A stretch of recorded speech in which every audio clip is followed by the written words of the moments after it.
On Saturday the 7th of November 2009 there was a meeting sponsored by the Fabian Society in London. It was paid for by the European Commission. Also involved was UACES, which is a group of university professors who are working to further the European Union. And also involved was an organisation called eSharp, which uses modern communications to further the agenda. Now, that meeting was talking about the Copenhagen Climate Conference, which is due in December, very, very shortly. And at that conference, they're hoping to get an agreement on carbon, or the production of carbon. It seems as if there's not going to be much chance of them getting the agreement, but it should be said, it's mentioned, that this environmental subject is the way that communism is being foisted onto the world. There was an interesting quotation from a gentleman called Bloice. He was the Moscow correspondent of an American communist paper. I think it was called the Moscow Daily World or the New York Daily World, I can't remember exactly what. But anyway, Bloice was a friend of Mikhail Gorbachev, and Bloice is quoted as saying that the environmental issue would bring far more people into the communist orbit than the peace movement ever did. See, I don't even like to call it the environmental movement anymore, because really it is a political activist movement, and they have become hugely influential at a global level. By the mid-'80s, a majority of people now agreed with all of the reasonable things we in the environmental movement were saying they should do. Now, when a majority of people agree with you, it's pretty hard to remain confrontational with them. And so the only way to remain anti-establishment was to adopt ever more extreme positions. When I left Greenpeace, it was in the midst of them adopting a campaign to ban chlorine worldwide. Like I said, you guys, this is one of the elements in the periodic table, you know. I mean, I'm not sure if that's in our jurisdiction to be banning a whole element. Destroying the wall were soon down. The other reason that environmental extremism emerged was because world communism failed, the wall came down, and a lot of peaceniks and political activists moved into the environmental movement, bringing their neo-Marxism with them, and learned to use green language in a very clever way to cloak agendas that actually have more to do with anti-capitalism and anti-globalization than they do anything with ecology or science.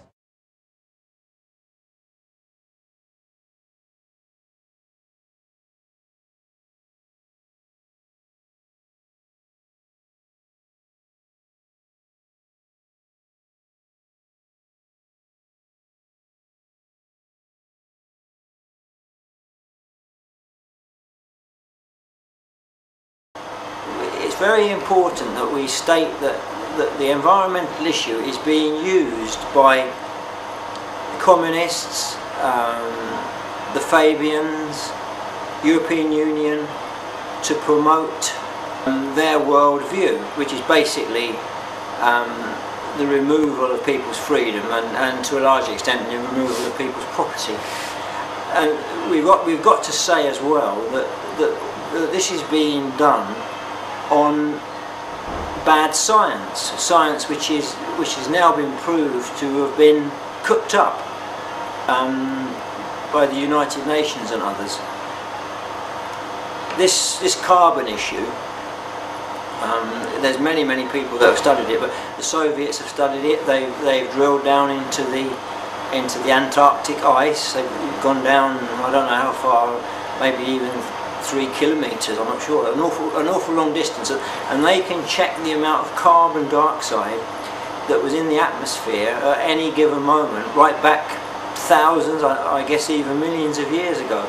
And they know that the carbon dioxide has varied throughout the history of the world, the amount of it. But what they've also discovered is that carbon dioxide actually follows warming. It doesn't cause the warming. So people like Al Gore and his fellow travellers, the UN, the Fabian Society, the EU, they're basing their tactics on something which is patently false. I mean, it's phony. I mean, I was thinking the gentleman, the scientist from the Pasteur Institute in Paris, and I can't remember his name now, but he's written about it. There's lots of things that are mentioned, for example, in Philip Foster's book, While the Earth Endures. He lays it out. That book, incidentally, was commended by Václav Klaus, the president of the Czech Republic. He's read it. He's interested in environmental issues. I think that one of the most important things we've got to talk about is the way that the issue of carbon dioxide is conflated with pollution. Now, carbon dioxide is not a pollutant. It actually is necessary for plant growth. When they're growing tomatoes in glass houses, one of the ways they get more tomatoes, or bigger, fatter ones, is to pump carbon dioxide into the greenhouse, because it promotes plant growth. Now, what they're doing, they're conflating the production of carbon dioxide and the production of genuine pollutants, all these things like sulfur and all the horrible things that get pumped out of some industrial factories. It's two different things. Carbon dioxide is not, repeat, is not a pollutant.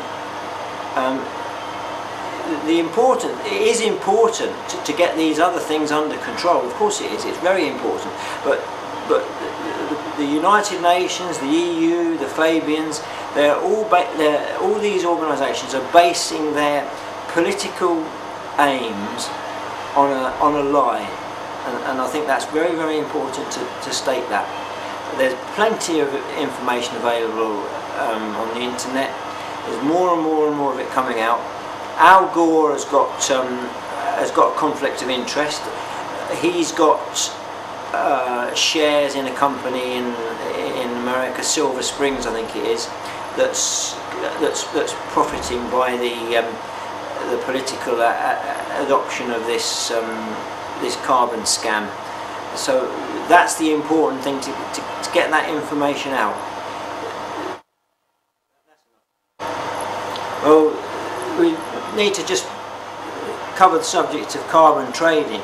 That is a thing which is a very, very clever, involved subject, but it's a creation of carbon credits which can then be traded, and it's a fantastic thing really for making money, because it's a completely new financial instrument.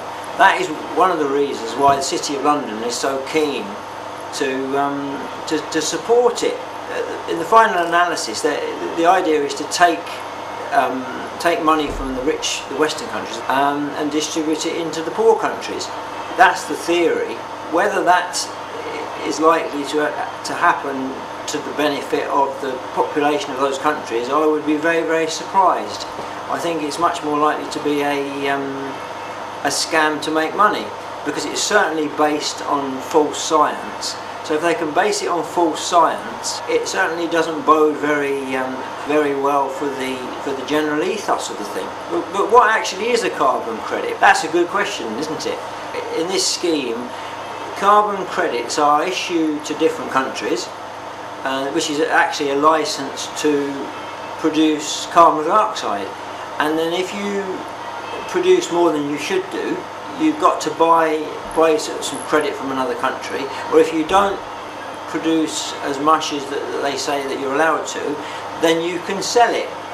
You can sell the surplus. Now, the whole thing is spurious, because we're talking about something that isn't even a pollutant. The amount of carbon dioxide in the air has been far, far higher at different periods in the Earth's history. And in any case, the Earth has a self-regulating system for the absorption of carbon dioxide. You can learn much more about this from, for example, from Philip Foster's book, While the Earth Endures. But I won't purport to tell you all about it, because I'm not a scientist. It should be exposed. It's done in the name of environmental protection, but it's actually an attack on the human race, in actual fact. It's anti-human. People will suffer from it in all countries, but they'll suffer more in poor countries. It's a diabolical plan, actually, and it's a Luciferian thing. And why is carbon trading anti-human? Well, one of the things that's going to happen if they get this scheme fully into place is that the amount of electricity countries in the world can produce is going to go down drastically. You cannot actually support the population of the earth these days without electrical power, and if you're cutting the power, something's got to give. Therefore the population will have to go down. Now, yeah, they've got other plans about that. In actual fact, they've been working on that for many years to get the population down, but it all goes hand in hand. So this is an anti-human movement.